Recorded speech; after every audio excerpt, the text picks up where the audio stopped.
இப்போ இந்தியா யூஎஸ்க்கு நடையிலே தொடர்ந்து பேச்சுவார்த்தை அப்படின்றது போயிட்டுருக்கு. அநேகமாக நவம்பர் 2 டிசம்பருக்குள்ளே வரலாம். மேபி இன்னும் 2 வாரத்துக்குள்ளே இதோடைய ரிசல்ட் அப்படின்றது கண்டிப்பாக வரத்துக்கு வாய்ப்பு இருக்குது.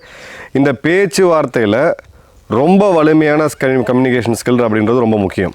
ஏன்னா நம்ம என்ன கம்யூனிகேட் பண்ணுறோம், அதை எப்படி கம்யூனிகேட் பண்ணுறோன்றதை பொறுத்து தான் அந்த நெகோஷியேஷனோட அவுட்கம் இருக்கும். அதே மாதிரி நம்ம கரியரில் ப்ரமோஷன் கிடைக்க இங்கிலீஷ் கம்யூனிகேஷன் ரொம்ப முக்கியம். நிறைய பேருக்கு ஸ்கில்ஸ் நிறையா இருக்கும், பட் அவங்களால சரியாக கம்யூனிகேட் பண்ண முடியாமனால அந்த இடத்துல ப்ரொமோஷன் இல்லாமல் இருப்பாங்க. அப்படிப்பட்ட இங்கிலீஷை ரொம்ப ஈஸியாக தமிழ் வழியாகவே கற்றுக்க இதை கொஞ்சம் பாருங்கள். Time of Madurai bus coming. நீங்க சொன்ன சென்டென்ஸ் தப்பு. அது இப்படி கரெக்டா சொல்லுங்க. Do you know at what time the Madurai bus will come? இது உங்களுக்கு புரிஞ்சுதா? பார்த்தீங்களா, தமிழ்லேயே பேசி ஒரு ஃப்ரெண்டு மாதிரி எனக்கு இன்ஸ்டண்ட்டாக கரெக்ஷன் கொடுத்துருக்கு. இதில் உங்களுக்கு தேவையான ஆஃபீஸ் கான்வர்சேஷன்ஸ், இன்டர்வியூ ப்ரிப்பரேஷன், அது மாதிரி 1000க்கும் அதிகமான ஆக்டிவிட்டீஸ் இருக்குது. தேவையானதை தனியாகவே எடுத்து கற்றுக்கலாம். ஸ்டார்டிங்லேயே ஏஐ டெஸ்ட் லெவல் மூலிமா உங்களுக்கு தேவையான கஸ்டமைஸ் கோர்ஸும் ப்ரொவைட் பண்ணியிருக்காங்க. டெய்லி மினிமம் 15 நிமிஷம் இதில் பேசி ப்ராக்டிஸ் பண்ணாலே உங்களுடைய இங்கிலீஷ் கான்ஃபிடென்ஸை நீங்கள் ஈஸியாக பில்ட் பண்ணிக்கலாம். அவ்வளோ எஃபெக்டிவாக இருக்கும். இதுதான் Super Nova AI made in India app. Tamil பசங்க தான் நம்ம டிசைன் பண்ணியிருக்காங்க. ஸோ நம்மளுடைய டிஸ்கிரிப்ஷனில் ஒரு லிங்க் கொடுத்துருக்கேன். அதே மூலிமா ஜாயின் பண்ணுறவங்களுக்கு 75% வரைக்கும் ஆஃபர் தரதா சூப்பர் நோவா சொல்லியிருக்காங்க. உங்களை இங்கிலீஷ் அடுத்த கட்டத்துக்கு எடுத்துகிட்டு போகணும்னு நினச்சிங்கன்னா மறக்காமல் இந்த வாய்ப்பை பயன்படுத்தி பாருங்கள்.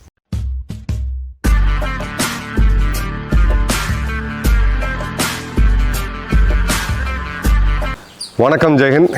இன்றைக்கி நம்ம சேனலில் ரெட் ஃபோர்ட்டில் நடத்தப்பட்ட அந்த பயங்கரவாத தாக்குதல், அதற்கு உலக நாடுகள் எப்படி ரியாக்ட் பண்ணியிருக்காங்க, இதோட ஜியோ பொலிட்டிக்ஸ் என்ன அப்படின்றத மட்டும் பார்க்கணும். இதில் நம்ம இன்சிடெண்ட்டோட டீட்டெயில்ஸ்க்கு போக போகிறது கிடையாது. ஏன்னா ரொம்ப சில முக்கியமான மெசேஜஸ் வந்து இதில் இருக்குது. ஸோ 2 நாடுகள் இதில் பார்த்தீங்க அப்படின்னா பயங்கரவாதத்தில் அதிகமாக பாதிக்கப்பட்டது அப்படின்னு பார்த்தீங்கன்னா அதிகமாக உருவாக்குனது அவங்க தான். வந்து அமெரிக்காவை சொல்லலாம். இரட்டை கோபுர தாக்குதல், அதன் பிறகு பல தாக்குதல்கள் அமெரிக்கா மேலே நடத்தப்பட்டுருக்கு. அதன் பிறகு பார்த்திங்கன்னா உலகத்திலே அதிகமாக பாதிக்கப்பட்ட நாடு அப்படின்னு சொன்னோம்னா நம்ம இந்தியாவை எடுக்கலாம்.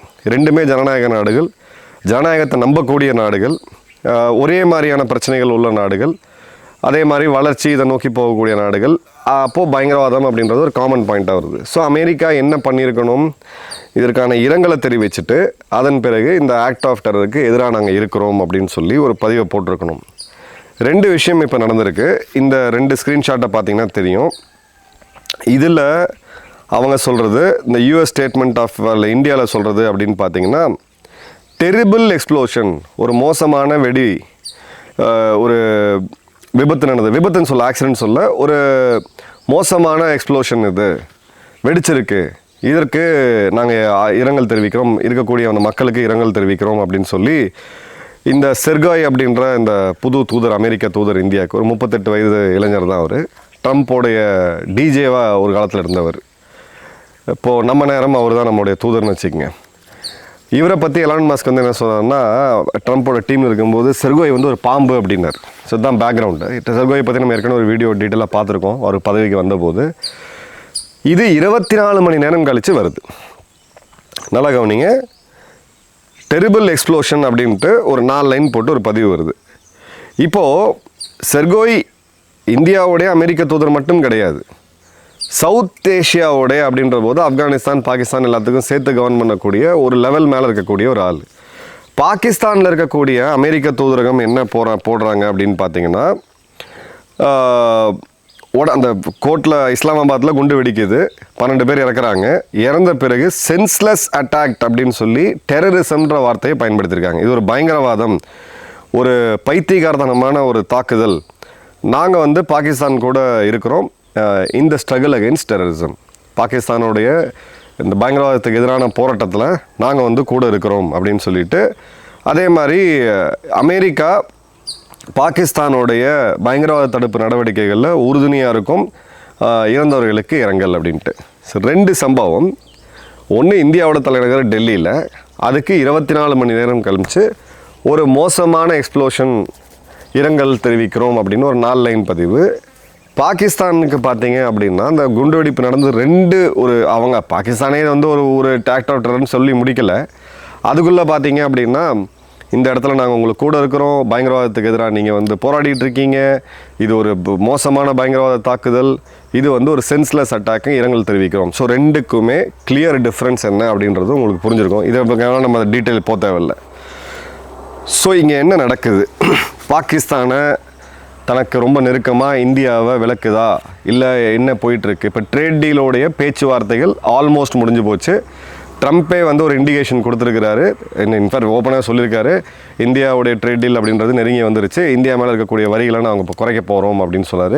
H1B வீசா நிறுத்தணும்னு சொல்லிட்டு இருந்தவங்க, இல்லை H1B வீசாவை நிறுத்த முடியாது, H1B வீசா இல்லைனா டேலண்ட்டை உள்ளே கொண்டு வர முடியாது, அப்போ டேலண்ட் இல்லையா அமெரிக்கான்னு கேட்கும்போது இல்லைன்னு சொன்னார். இது இவங்களுடைய மெகா பாய்ஸுக்கு ரொம்ப ஒரு எதிரான விஷயம். ஏன்னா இவங்களுடைய மெகா பாய்ஸ் எலெக்ஷன் முழுக்க சொன்னதுன்னா அமெரிக்காலேயே இவ்வளோ டேலண்ட் இருக்குது, வெளியிலேருந்து வந்தவங்கள, அதுவும் குறிப்பாக இந்தியர்களை ஏன் உள்ளே கூப்பிட்டு வரீங்க, நம்ம வேலைகளை அவங்க எடுக்கிறாங்கன்ட்டு. இந்த 2 பல்ட்டி அப்படின்னு பார்த்தீங்கன்னா இங்கே அமெரிக்கா ஒரு டிஃப்ரெண்ட்டான அப்ரோச்சை எடுக்கிறாங்க. அமெரிக்காவை பற்றி நம்ம எமோஷனல், ஐயோ இவங்களுக்கு வந்து நம்மகிட்ட இவங்க கண்டனம் தெரிவித்தாலும் ஒன்றும் கிழிக்க போகிறது கிடையாது, நம்ம சண்டையை நம்ம தான் போட போகிறோம், வேறு விஷயம். பட் இங்கே ஜியோ பொலிட்டிக்கலாக பார்த்தீங்க அப்படின்னா அமெரிக்காவுடைய ஃபாரின் பாலிசி, ஏற்கனவே அவங்களுடைய சிஏ அதிகாரியோட பேட்டி நம்ம பார்த்துருந்தோம், இது வந்து அவங்களுடைய இன்ட்ரெஸ்ட்டை, ஸ்ட்ராட்டஜிக் இன்ட்ரெஸ்ட்டை மட்டும்தான் குறி வச்சு போகுது. இப்போ இஸ்லாமாபாத்தில் நடந்த தாக்குதலில் உடனடியாக பாகிஸ்தான் வந்து இந்தியா மேலே ப்ளேம் பண்ணாங்க. இந்தியாவுடைய ஆதரவு பெற்ற பயங்கரவாத அமைப்புகள் தான் இதை வந்து பண்ணியிருக்கிறாங்க, நாங்கள் வந்து இதனால் பாதிக்கப்பட்டிருக்கோம்னு ஒரு விக்டிம் கம்ப்ளைண்ட் பண்ணுறாங்க. ஒரு 6 மாதத்துக்குள்ள சுச்சுவேஷன் எப்படி மாறி இருக்குன்னு பாருங்கள். பஹல்காமில் தாக்குதல் நடந்தபோது நாம் உடனடியாக பாகிஸ்தானை வந்து ப்ளேம் பண்ணோம், அதற்கான ப்ரூஃப் வந்து அதுக்கப்புறம் கொடுத்தோம், அதன் பிறகு ஒரு இராணுவ நடவடிக்கை எடுத்தோம். இப்போ பார்த்தீங்கன்னா நாம் இன்னும் பாகிஸ்தான் பிரதமர் பாகிஸ்தான்னு நேரடியாக சொல்லலை, பாதுகாப்புத்துறை அமைச்சர் பாகிஸ்தான்னு நேரடியாக சொல்லலை, மீடியாலையுமே பார்த்தீங்க அப்படின்னா இது வந்து ஒரு டெரர் அட்டாக்ன்றத ஒரு இன்னும் ஹெட்லைன் மேனேஜ் பண்ணிகிட்டு இருக்காங்க. சில இடங்களில் நம்ம பார்த்தோம், சிலிண்டர் வெடிப்புன்னு நம்ம சொல்லிட்டு இருந்தோம்ல, அந்த மாதிரி ஒரு ஹெட்லைன் மேனேஜ்மெண்ட் வந்து இங்கே நடந்துக்கிட்டு இருக்குது. அப்போ என்ன நடக்குது? இந்தியா வந்து தயங்குதா, பயப்படுறாங்களா? இதெல்லாம் நல்ல கேள்விகள். எதிர்க்கட்சிகள் கண்டிப்பாக இந்த கேள்விகள் எழுப்பணும், அரசாங்கம்ன்றதுக்கு அக்கௌண்டபிளாக இருக்கணும் எல்லாருக்குமே. இப்போ ஸ்ட்ராட்டஜி என்ன அப்படின்னு பார்த்தீங்கன்னா, இஸ்லாமாபாத்தில் நடந்த இந்த தாக்குதலுக்கு அமெரிக்கா கண்டனம் தெரிவித்து இது ஒரு பயங்கரவாத தாக்குதல்னு சொல்லி இந்த ட்ராமாலாம் பண்ணும் பொழுது அவங்களுடைய பாதுகாப்புத்துறை அமைச்சர் ஒரு இதில் சொல்கிறாப்புல, இதுக்கு வந்து ஆப்கானிஸ்தானில் இருந்தது இருக்கக்கூடிய பயங்கரவாதிகள் தான் இதை பண்ணியிருக்காங்க அப்படின்னு சொல்லி அவங்க நிருபர் கேட்கும்போது ஆமாம் அப்படின்றாப்புல. அப்படியா இசிட் அப்படின்னு கேட்டு ஆமாம் அப்படின்றாங்க. ஸோ இப்போது ஆப்கானிஸ்தானிலிருந்து இயங்கி கொண்டு இருக்கக்கூடிய டிடிபி, தெஹ்ரீக் தாலிபான் பாகிஸ்தான் தான் இதுக்கு வந்து பொறுப்பேற்றிருக்காங்கன்னு சொல்லி ஒரு நியூஸையும் பரவ விடுறாங்க. ஸோ இங்கே ஸ்கெட்சு இவங்க போடுறது ஆப்கானிஸ்தானுக்கு. நல்லா கவனிங்க, இஸ்லாமாபாத்தில் நடந்த தாக்குதலுக்கு இவங்க போட்ட ட்வீட்டு, அவங்க பாதுகாப்புத்துறை அமைச்சர் சொன்னது எல்லாமே பார்த்தீங்கன்னா இவங்களுக்கு ஆப்கானிஸ்தானுக்கு போடுறாங்க ஸ்கெட்சு. ஏன்னா பாகிஸ்தானுடைய இந்த பயங்கரவாதத்துக்கு எதிரான போராட்டத்தில் அமெரிக்கா கூட நிற்கும், துணை நிற்கும், எல்லா விதமான ஆதரவும் தரும் அப்படின்ற போது ஃபஸ்ட்டு பணம், 2வது ஆயுதங்கள்.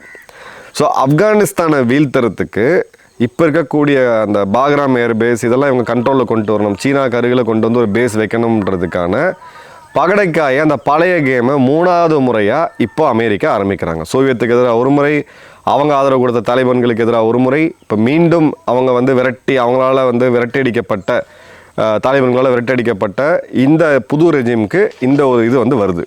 ஸோ அடுத்த வர காலகட்டங்கள் அப்படின்றது நான் ஏற்கனவே சொல்லியிருந்தேன், பாகிஸ்தானுடைய தேவை அப்படின்றது அமெரிக்காவுக்கு அங்கே மினரல்ஸோ இல்லை இந்த பெரிய ஜென்ரல்ஸ்லாம் மேட்டரே கிடையாது. ஈரான், ஆப்கானிஸ்தான் எதுக்கு தேவை? சைனாவுடைய அணு ஆயுதங்களை வீழ்த்துறதுக்கு. ஈரான் எதுக்கு தேவை? அங்கே இருக்கக்கூடிய எண்ணெய் வளம் மிடில் ஈஸ்டில் ஒன்ஸ் அண்ட் ஃபார் ஆல் இஸ்ரேலுக்கு கண்ட்ரோலில் கொண்டு வரதுக்கு தான் இந்த கேம் பிளானே அவங்க போட்டிருக்காங்க. அதற்கான மூவ் தான் அது. 2வது, இவங்களுடைய பழைய ஹிஸ்ட்ரியுமே எடுத்திங்கன்னா பாகிஸ்தான் வந்து ஒரு ப்ராக்சியாக ஒரு $500 தூக்கி போட்டால் இப்போ இந்த பயங்கரவாதியை தூக்கிட்டு வரனா போய் தூக்கிட்டு வரக்கூடிய ஒரு ரவுடியாக இவங்களே ஒரு பயங்கரவாத அமைப்பாக தான் அவங்க பயன்படுத்திக்கிட்டு இருந்தாங்க. அதே நிலைமை தான் இன்றைக்கி வந்திருக்கு. அதனால தான் பார்த்தீங்கன்னா அசீம் முனீரை ஃபேவரேட் ஃபீல்டு மார்ஷல் அப்படின்லாம் சொல்லி இது பண்ணாங்க. இம்ரான்கான் ஜெயிலில் இருக்கும்போது பைடன் அரசாங்கம் என்ன சொன்னாங்க அப்படின்னு பார்த்தீங்கன்னா, ஜனநாயகத்துக்கு எதிரான ஒரு செயல், தேர்தலை சரியாக நடத்தலைன்னு கண்டனம்லாம் தெரிவித்தாங்க போன பிப்ரவரி மாதம். இப்போ பார்த்தீங்கன்னா பாகிஸ்தானுடைய அரசியல் சாசனம் மாறுது. ஒரு ஜனநாயக நாடுன்னு சொல்லக்கூடிய பேருக்கு ஜனநாயக நாடுன்னு சொல்லக்கூடிய பாகிஸ்தானுக்கு இப்போ அது சர்வாதிகார நாடாக மாறுது. அமெரிக்காவிலேருந்து ஒரு கண்டனம் அப்படின்றது வரல. இதை பண்ணுறது அசீம் முனீர் அப்படின்றது நல்லா தெரியும். அவங்க பத்திரிகைகள் கூட கண்டனம் பண்ணல. இந்த நியூஸே வெஸ்டர்ன் வேர்ல்டுக்கு தெரியாமல் பார்த்துக்கிட்டாங்க. ஏன்னா இவங்க தான் ஜனநாயக காப்பாளர்கள் உலகத்திலேயே.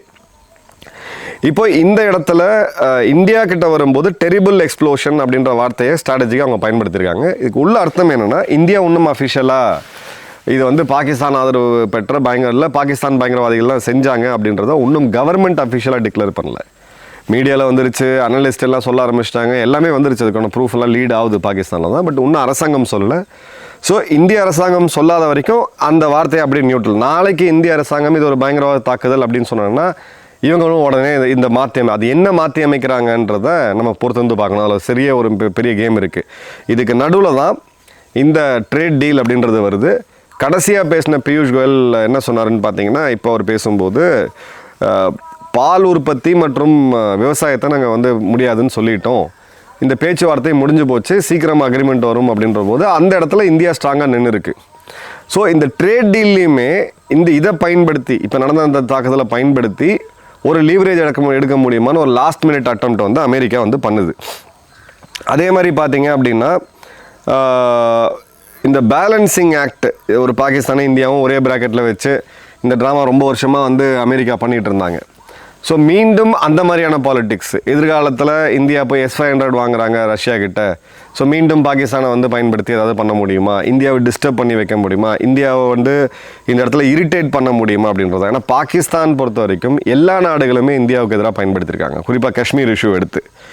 இப்போது காமெடி பாருங்கள், ஒசாமா பின் லேடனை பக்கத்தில் மிலிட்ரி ஹெட் குவார்ட்டர் அவங்களுடைய இராணுவ பயிற்சி கல்லூரிக்கு பக்கத்தில் வச்சு 6 வருஷமாக 7 வருஷமாக சோறு போட்டு வளர்த்துட்டு இருந்த பாகிஸ்தான் வந்து பயங்கரவாதிகளுக்கு எதிரான நடவடிக்கையில் ஈடுபடுது. அவங்க வந்து போராடிக்கிட்டு இருக்காங்க பயங்கரவாதிகளுக்கு, அதில் நான் சப்போர்ட் பண்ணுறேன் அப்படின்ற போது இந்த செட்டிங் அப்படின்றது வந்துருச்சு.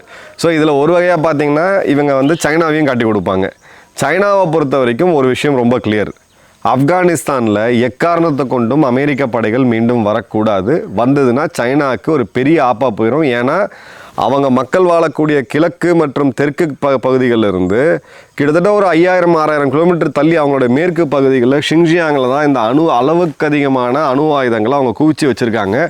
அந்த இடத்துல இருந்து 600-700 கிலோமீட்டர் தள்ளி இருக்கக்கூடிய பாக்ராம் ஏர்பேஸில் மீண்டும் அமெரிக்கா வந்து உட்காந்தாங்க அப்படின்னா சைனாவை வந்து குடுமி ஆட்டம் கொண்டுறக்கூடிய அளவுக்கு வந்துடும். ஸோ சைனாவை பொறுத்த வரைக்கும் இப்போ அவங்க சில கவுண்டர் மூவ்ஸ் எடுப்பாங்க. ஏற்கனவே நான் சொன்ன மாதிரி இந்தியா, சைனா, ரஷ்யா மற்றும் ஈரான் 4 நாடுகளுமே கூட்டாக ஒரு அறிக்கை விட்டுருக்காங்க. எந்த விதமான வெளிநாடு, அதாவது அமெரிக்காவை தான் மீன் பண்ணுறாங்க, இராணுவமும் ஆப்கானிஸ்தானில் மீண்டும் வந்து இறங்கக்கூடாது, அது ஸ்திரத்தன்மையை பாதிச்சிரும் அப்படின்ட்டு. இப்போது இந்தியாவுடைய இந்த டெம்பரரியாக இப்போ பார்க்கக்கூடிய மூவ்ஸ் எல்லாமே அமெரிக்கா நம்பவே முடியாத ஒரு நாடுன்னு சொல்லி இப்போ கிட்டத்தட்ட எல்லார்கிட்டையுமே வந்து அது வந்துருச்சு. ஸோ அமெரிக்கா இந்திய உறவுன்றது காலத்தின் கட்டாயம் இல்லாமல் நம்ம இயங்க முடியாது, அவங்களும் இயங்க முடியாது. இது பியூராக டிரான்சாக்ஷனல். நீ 10 ரூபா எனக்கு வைக்கிறேன், நான் உனக்கு 10 ரூபாய்க்கான பொருள் தரேன். இங்கே ஃப்ரெண்ட்ஷிப்போ இல்லை வந்து லாங் டேர்ம் பார்ட்னர்ஷிப்போ, அது குவாடாக இருக்கட்டும் இல்லை U2I2 இருக்கட்டும், எதுலேயுமே ஒரு ஸ்ட்ராட்டஜிக் பார்ட்னர்ஷிப்பில் போக முடியாது. பார்ட்னர்ஷிப்ன்றது தொலைதூரம் போகக்கூடியது. அந்த இடத்துல அமெரிக்கா வந்து கிளியர் கட்டாக இருக்குது. இப்போ பிரிக்ஸில் சில கன்செஷன் கேட்குறாங்க, பிரிக்ஸில் இந்த தீர்மானத்தில் கையெழுத்து போடாதீங்கன்னு அமெரிக்கா சொல்லிச்சுன்னா உடனடியாக நம்ம பதிலுக்கு வந்து நீ அதுக்கு பதிலாக எனக்கு என்ன கொடுப்பன்ற அந்த நெகோசியேஷன் மூலியமாக தான் அடுத்த அட்லீஸ்ட் ஒரு 3.5 வருஷத்துக்காவது நம்ம ட்ராவல் பண்ண வேண்டியது இருக்கும்.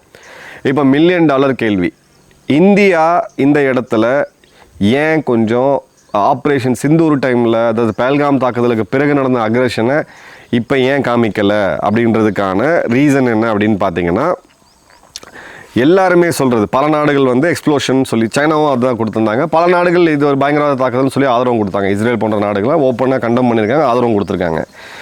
ஸோ இந்த இடத்துல இந்தியா பண்ணுறது, இப்போ ஹோம் மினிஸ்டர் அமித்ஷா சொல்கிறத மட்டும் எடுப்போம், ஏன்னா அவர் கீழே தான் அந்த துறையே இருக்குது. We are keeping all angles open and investigating from all angles until the samples recovered from the blast site are analyzed by Forensic Science Laboratory and NSG. It is difficult to say anything about it. However, we do not consider any angle closed. பிரதமர் அவர்கள் பேசும்போது Delhi blast அப்படின்னு சொல்லியிருந்தார். த conspirators will, இதில் சம்மந்தப்பட்ட யாரையும் அவங்க விட மாட்டோம் அப்படின்னு சொல்லி பாதுகாப்புத்துறை அமைச்சரும் சொல்லியிருந்தார். ஸோ இந்த வேர்டிங்கை நல்லா கவனிச்சிங்க அப்படின்னா, இந்தியா வந்து அவசரமாக இப்போ இருக்கக்கூடிய அரசாங்கம் அவசரமாக இதை ஹேண்டில் பண்ணக்கூடாது அப்படின்னு சொல்லிட்டு, இப்போ இந்த வெளியில் நமக்கூடிய வர இன்ஃபர்மேஷன் வேறு, அந்த விசாரணைக்குள்ளே வேலை சில முக்கியமான ரகசியங்கள் அடங்கியிருக்கு. அதை ஃபுல்லாக அனலைஸ் பண்ணி பாகிஸ்தான் ப்ளே பண்ண மாதிரி இப்போ என்ன கேம் நடக்குதுன்னு நல்லா கவனிங்க. இங்கே ஒரு தாக்குதல் நடக்குது, இஸ்லாமாபாத்தில் அடுத்த நாள் ஒரு தாக்குதல் நடத்துது. அந்த தாக்குதல் வீடியோவை பார்க்கும்போதே தெரியுது இவங்க தான் பண்ணியிருக்கிறாங்க அப்படின்ட்டு. இந்தியா தாக்கிடக்கூடாது, அங்கே ஒரு பக்கத்து வீட்டில் ஒரு கல் எரிஞ்சிட்டு என் வீட்டு கண்ணாடியில் ஒரு கல் உடச்சிட்டு ஐயோ பாருங்க அவன் உடச்சிட்டான்னு சொன்னோம் அப்படின்னா, யாராவது வந்து பஞ்சாயத்து பண்ணாங்கன்னா என்னப்பா 2 பேரும் ஒருத்தர் கண்ணாடி உடச்சிட்டிங்க, இப்போ சமாதானமாக போங்க அப்படின்வாங்க. அந்த ஸ்ட்ராட்டஜியை பாகிஸ்தான் எடுக்குது. இந்த இடத்துல தான் இந்தியா வந்து ரிஸ்ட்ரைன் பண்ணுறாங்க. அவங்க விசாரணையே ஆரம்பிக்காமல் அந்த வெடிகுண்டு வெடித்து ஒரு கிட்டத்தட்ட அரை மணி நேரத்துக்குள்ளே இந்தியா தான் சொல்லி நரேஷன் கொடுக்க ஆரம்பிச்சிட்டாங்க. ஆனால் இந்தியா ஒன்றும் கொடுக்கல. இந்த விசாரணை போயிட்டுருக்கு. ஸோ நாம் இதற்கு உண்டான எஃப்ஐஆரை போட்டு என்ஐஏவுடைய விசாரணை வந்து அதன் பிறகு பார்த்திங்கன்னா இதோடைய கேஸ் ஃபுல்லாக ஒரு டோசியர் பில்டப் ஆன பிறகு அதன் பிறகு பாகிஸ்தான் மேலே நேரடியாக குற்றம் சாட்டி அதுக்கு நடுவில் இராணுவ ரீதியான ப்ரிப்பரேஷனை இந்தியா பண்ணிகிட்ருக்காங்க. இதுதான் ஸ்ட்ராட்டஜி. எழுதி வச்சுக்கங்க, இதான் நடக்க போகுது. இப்போதைக்கு இவங்க எந்த இதுவுமே பண்ண மாட்டாங்க. இப்போது ஏதாவது ஒரு தேர்தல் காலம் இருக்குது, அரசாங்கம் ப்ரெஷரில் இருக்காங்க, மக்கள் கோவத்தில் இருக்காங்க, மக்கள் வந்து அரசாங்கம் செயலற்று போயிருக்குன்னு நினைக்கக்கூடாது அப்படின்னு நினச்சாங்கன்னா கதை வேறு. பீகார் எலெக்ஷன் முடிஞ்சு போச்சு, இவங்க தான் ஜெயிக்கிறாங்க அப்படின்றதும் தெளிவாகவே வந்துருச்சு. இப்போது எக்ஸிட் போல் நம்ம நம்பணும் அப்படின்னா இது வந்து தெளிவாகவே வந்துருச்சு. ஸோ அப்போது நான் எலெக்ஷன் பீரியடில் ஸ்ட்ராட்டஜிக்காக இந்த கேமை வந்து இந்தியாவில் விளையாட முடியும். அதை தான் இப்போ வந்து இவங்க பண்ணியிருக்கிறாங்க. ஸோ கிளியர் கட்டாக இன்வெஸ்டிகேஷனை ப்ரையாரிட்டைஸ் பண்ணிவிட்டு எவிடன்ஸை வந்து அதிகப்படுத்தி, மேபி அதில் சில வீடியோஸ் இருக்கலாம், பாகிஸ்தானோட இராணுவ அதிகாரிகளே தங்கக்கூடிய அளவுக்கு நேரடியாக சம்மந்தப்படுற அளவுக்கான பதிவுகள் இருக்கலாம், ஏதோ ஒரு எவிடன்ஸ் இருக்குது. அதை வந்து இன்னும் கன்சல்டேட் பண்ணிகிட்டு இருக்காங்க. அது பண்ணி முடித்த பிறகு இதை உலக அரங்களை காட்டி அமெரிக்காவையும் சேர்த்து கார்னர் பண்ணி அதன் பிறகு பாகிஸ்தான் மேலே ஒரு இராணுவ நடவடிக்கை எடுக்கக்கூடிய வாய்ப்புகள் தான் இப்போ இருக்குது. இதுதான் ஸ்ட்ராட்டஜி. நம்ம அனலைஸ் பண்ணுறோம், தவறாக கூட இருக்கலாம், அது வேறு விஷயம். பட் இந்த போகிற போக்கை பார்த்தோம், அனலைஸ் பண்ணி பார்த்தோன்னா இதுதான் ஸ்ட்ராட்டஜி. இந்த நடுவில் இருக்கக்கூடிய டைமை ப்ரிப்பரேஷனுக்கு யூஸ் பண்ணலாம் அப்படின்றது தான் இங்கே வந்து நம்ம பார்க்குறோம். செகண்டு, இந்த இடத்துல உடனடியாக இந்த இஷ்யூ வந்து எஸ்கலேட் பண்ணோம் அப்படின்னா இந்த இஷ்யூ இன்டர்நேஷ்னலைஸ் ஆகிடும். ஏன்னா சம்மந்தப்பட்ட அந்த 4-5 மருத்துவர்கள் பார்த்திங்கன்னா காஷ்மீர்லேருந்து வராங்க. இது ஒரு காஷ்மீர் பிரச்சனை, விடுதலை போராட்டம் அப்படின்னு சொல்லி ஸ்விங் பண்ணுறதுக்கான வாய்ப்பு இருக்குது. அதே மாதிரி பார்த்திங்கன்னா லீகலாகவும் இந்த ட்ரேட் டீலுமே இருக்குது. ட்ரேட் டீல் முடிஞ்ச பிறகு இந்தியா அமெரிக்காவை எப்படி டீல் பண்ணணும், அமெரிக்காவை இந்தியா எப்படி டீல் பண்ணுன்றதுனால தெரியும். அந்த உறவுன்றது மீண்டும் கொஞ்சம் அந்த ஒரு நார்மலைஸ் ஆகி வந்துடும். ஸோ அந்த ஃப்ளெக்சிபிலிட்டி வச்சுக்கிறாங்க. இப்போ நான் எதுவுமே பேசாமல் அமைதியாக இருக்கிறேன் அப்படின்னா நான் லெஃப்ட்டும் போக முடியும், ரைட்டும் போக முடியும். அந்த மாதிரியான ஒரு டிப்ளமேட்டிக் ஃப்ளெக்சிபிலிட்டி வச்சுக்கிறாங்க. ஸோ ஃபாரின் பாலிசியை பொறுத்த வரைக்கும் போன முறை மாதிரி உடனடியாக ஒரு அக்ரெஷன் காமிக்காமல் இதை விசாரணை ரீதியாக எடுத்துகிட்டு போய் மீண்டும் நம்மளோட எம்பிக்கள் குழு உலகம் முழுக்க போய் பேசின நாடுகள் 35 நாடுகள் போனதை நம்ம பார்த்தோம். ஸோ அந்த மாதிரியாக ஒரு அப்ரோச்சை எடுத்து இராணுவ ப்ரிப்பரேஷனை அதை நடுவில் முடிச்சுக்கிட்டு அதன் பிறகு பாகிஸ்தானை தாக்கிறதுக்கான ஒரு வாய்ப்புகள் மிக மிக அதிகமாக இருக்குது. அண்டு கூடவே ஆப்கானிஸ்தானையும் இந்தியா தயார் பண்ணுறாங்க.